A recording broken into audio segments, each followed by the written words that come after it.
We turn this morning to the book of Ecclesiastes again, and we will read from chapter 2 this week, verses 9 through 11, verses 18 through 24.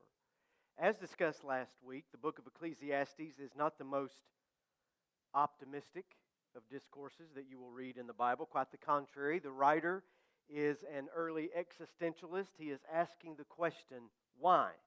Why am I here? It's followed by the question, what? What am I doing with my life? And his conclusions at that point are quite dark. His conclusion is a single Hebrew word, havel. Meaningless, says the teacher. Everything is meaningless. Many of you heard him say that last week because I was told by many of you, thanks a lot for making me feel so depressed. Well, the writer of Ecclesiastes is depressed. Yet he is truthful. And his search for truth leads him to a third question. How? How do I live in a world that seems to be filled with injustice, randomness, tragedy, suffering? How do we live lives of meaning and purpose when we can't seem to find much of that around us? I'm using the work and words of Viktor Frankl as commentary alongside the book of Ecclesiastes, and this is a good place to quote him. Speaking to a fellow doctor who felt that life was too bleak and maybe he should soften the blows of reality, he said this: "You make your patients lie down on a couch and tell you things which sometimes are very disagreeable to tell. I am saying that people must sit up and hear things which sometimes are very disagreeable to hear." None of us are served well by denying life as it really is. For when we see it for what it is, we may not make sense of it, but we can make meaning of it. So Ecclesiastes chapter 2, the teacher says, "I was the most famous person who had ever lived in Jerusalem. And I was very wise. I got whatever I wanted and did whatever made me happy. But most of all, I enjoyed my work. Then I thought about everything I had done, including the hard work. And it was simply chasing the wind. Nothing on earth is worth the trouble. Suddenly I realized that others would someday get everything I had worked for so hard. Then I started hating it all. Who knows if those people will be sensible or stupid?" Please don't think of your children at this moment. "Either way, they will own everything I have earned by hard work and wisdom. It just doesn't make sense. I thought about all my hard work and I felt depressed. When we use our wisdom, knowledge, and skill to get what we own, why do we have to leave it to someone who didn't work for it? This is senseless and wrong. What do we really gain from all of our hard work? Our bodies ache during the day and work is torture. Then at night our thoughts are troubled. It just doesn't make sense." But then here is his conclusion. "The best thing we can do is to enjoy eating, drinking, and working. I believe these are God's gifts to us." The word of God for the people of God. Smoke 'em if you got 'em. That's a bit of slang from the trenches and foxholes of World War II. About 100 years ago, only 2% of the U.S. population smoked cigarettes. A tiny number. But when the First World War broke out, and the trauma of that war was such that no one had ever seen, it became clear that whatever was inside a rolled cigarette seemed to calm the nerves of battered soldiers. It would be a half a century before nicotine dependence and cigarette carcinogens would be understood. So at the time, tobacco smoking was an easy fix to a difficult problem. General John J. Pershing, commander of all U.S. forces during World War I, wrote a letter to Congress, and I quote, "You ask me what we need to win this war. We need tobacco as much as bullets. Tobacco is as indispensable as the daily ration. We must have thousands of tons without delay. When the Second War descended onto Europe a generation later, the tobacco companies were ready. Packs of cigarettes became standard issue, supplied to soldiers with their kits and their canteens. Cigarettes became so important, so relied upon, that they were a form of currency. You didn't have to have money in the field, but you could trade a cigarette for almost anything. And if you were especially brave, a carton of cigarettes might be your reward and prove more valuable at the time than any medal they might pin to your chest. Pershing had been right. It seems that cigarettes were essential to winning the war for both soldier morale and economic survival. So when a sergeant or a lieutenant barked down the line, "Smoke 'em if you got 'em," it was a signal that the danger had passed for now, or the march was at a pause for now. Take a minute and collect yourself.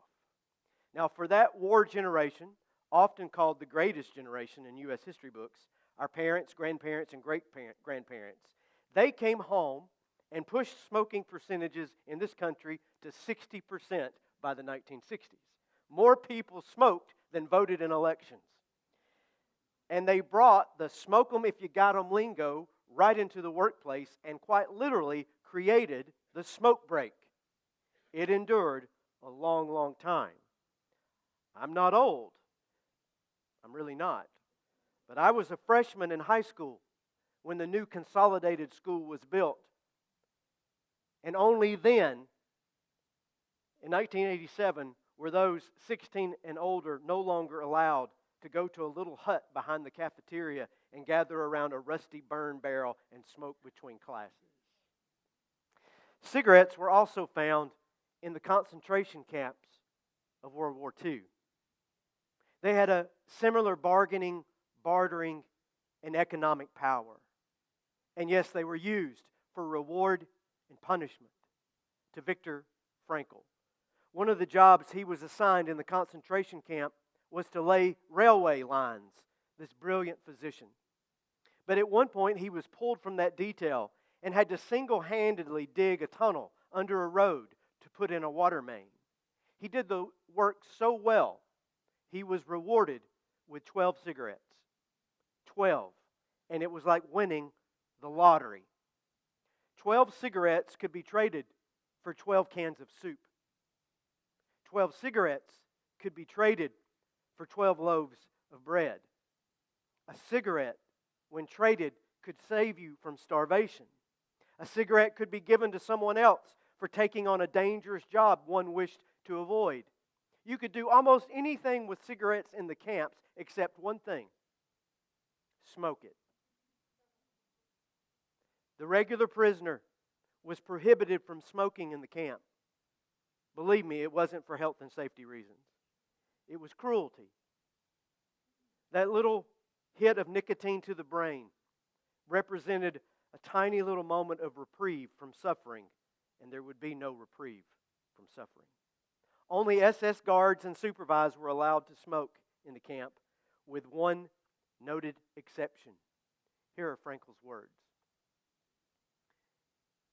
The only exception to this smoking ban were those who had lost the will to live and wanted to enjoy their last few days. Thus, when we saw a comrade smoking his own cigarettes, we knew he had given up. We knew he had lost his faith and his strength to carry on. So in the camps, "Smoke 'em if you got 'em" was a death knell, not an opportunity to take a break. Why did some people give up? Why do some people today give up on life? Or put another way, how is it that people can endure the exact same circumstances, the exact same sufferings, the exact same soul-crushing challenges, and some will respond with strength and hope and resiliency, while others will respond with defeat and hopelessness and collapse? Viktor Frankl proposed that the difference in reaction had nothing to do with inherent strength or weaknesses, but attitude. Quoting him from last week, his words again, "Humans have both potentialities. Which one is actualized depends upon our decisions, not our conditions. Everything can be taken from a man, but one thing, the last of human freedoms, to choose one's attitude in any given set of circumstances. It is clear that you cannot control what happens to you in this life, but you can always control what you will do about what happens to you. And then this line rattles around inside of me like a ricochet. Those who demand to know what they will get out of life are doomed. The better question is, what is my life demanding from me? Those asking that question are on the way to discovering true meaning. And that brings us to both the failure and the success of the writer of Ecclesiastes. He spent most of his life asking the first question, what can I get out of my life? So he got on with indulgence and consumption and experience and travels and building projects and feats of national and international accomplishments. You know, sex, drugs, and rock and roll. What did he get out of life? Everything and nothing. He had to ask his question from a different perspective, from the all-important Frankelite attitude. What is life demanding from me?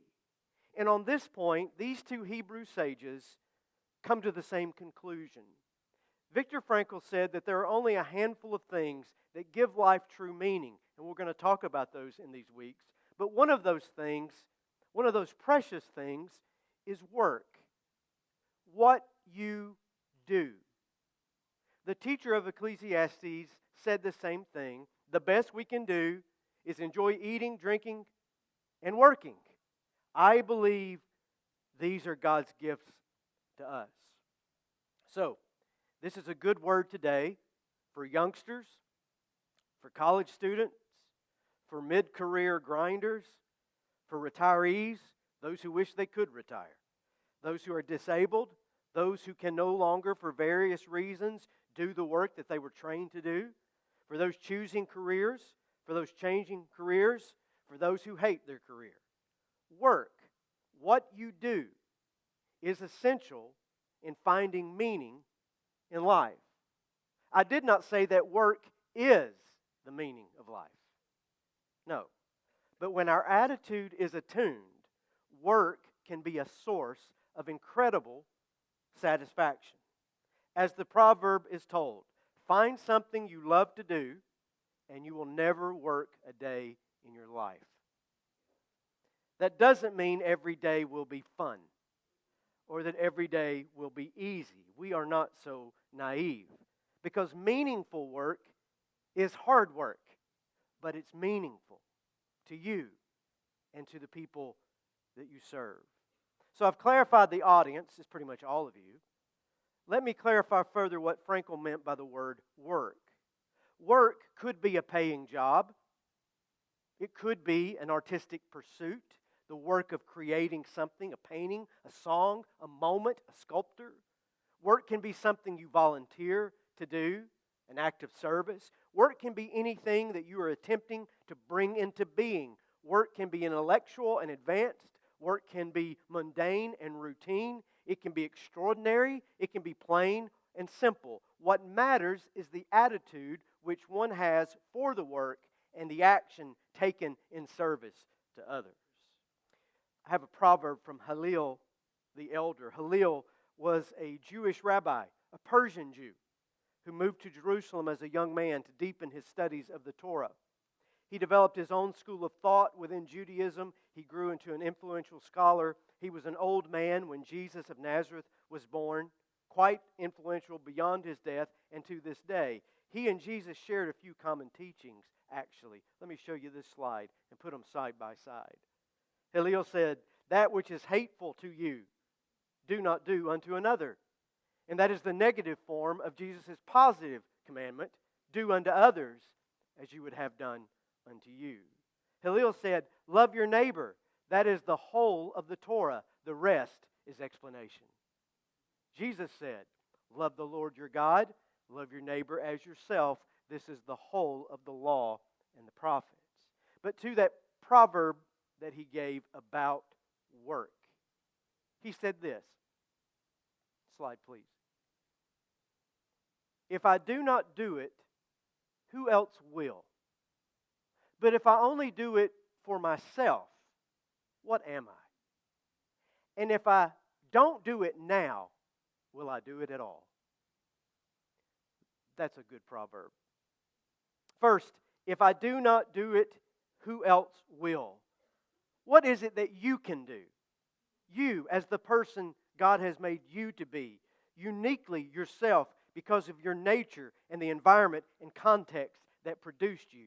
What are your gifts, your passions, your skills, your curiosities, your bent, your tendencies? This is the path for you. Question 2, but if I only do it for myself, what am I? This is a question of service. If you land on work that only indulges yourself, that only serves yourself, it will not be meaningful work. It might make you rich, it might make you famous, but if it's just for you, it is selfishness. Find that work that helps others. And if it's not serving others, tender your resignation tomorrow morning and find something else to do. And 3, and if I don't do it now, will I do it at all? Halil seemed to know that we are all a bit of procrastinators at heart. We will put off what we know we should do for a later time, and we will put it off for so long that we run out of time to do it at all. Everyone has different skills, different abilities, and come from different places. We all can't be doctors or PhD candidates or teachers or MIT graduates. We won't all pass the bar exam or make it into pharmacy school. But we all have skills. We all have gifts to be put to use. And when we put those to use in service of others, every job, every artistic expression, every volunteer task, every effort becomes a vocation. It's the Latin word vocatio. It was spoken of in the church 1,000 years ago as a divine calling, a summons by God to complete a God-given task. And it's not confined to priests and nuns and saints. It's for all who recognize that their work means something to God, to themselves, and to others. When a physician comes to the bedside of a suffering patient to alleviate that suffering, he or she is doing God's work, meaningful work. When a young man picks up your garbage can on Monday morning and pours it into a waste management truck, he is doing God's work. Would you like to be responsible for your own garbage? And who of us hasn't thanked God Almighty when the air conditioning tech finally arrives and we are saved from the Florida humidity? In fact, I could take a little air conditioning on the stage right now. Teachers, battered as they are these days by the expectations of the culture wars, they still go to work for the sake of the little ones who will never understand that sacrifice, and they do God's work. A dentist alleviating pain that one thought was unstoppable, to me, that's better than any sermon ever preached. Or any monk taking vows. A bookkeeper bringing order and sense to a business owner or to the individual, because heaven knows most of us should not be left to our own calculations. A therapist who listens. A computer tech who fixes your internet outage. The lady who cleans your home. The men who cut your grass. The mechanic that gets your car back on the road. The painter trying to pull the essence of what they see in reality and put it down onto a canvas. The kid that takes your order at Wendy's. The man who cleans out the storm drains. The artisan at the farmer's market who put more care into those vegetables than you could ever pay for. I can go on forever. Every job, every bit of work, if it incorporates the skills the person has and it meets the needs of others and it is pursued with chutzpah and gusto, it is impossible for that work not to matter. It has to be meaningful for everyone that it touches. And for you who have reached or who are nearing retirement, and you think your days of meaningful work are over, let me speak to you for just a minute. Don't smoke them if you got them. What I'm saying is, don't quit on your life just yet. Do you know that there is an uptick of deaths each year? 12 to 15,000 additional deaths every year, particularly in men, between the ages of 60 and 63 upon their retirement. They retire and they're dead in a year. Why? Well, they wanted so much to get out the door. They get their watch, they get their certificate of appreciation or whatever, cash their first Social Security check, and they go sit down, and they hadn't realized that the work they have been doing for decades was actually giving them meaning to their life. And they don't replace that work with something else meaningful to do. And they pass from the scene. Are you telling me I shouldn't retire? No. I'm saying you shouldn't quit. Never quit. You have to find meaningful work to do in the process.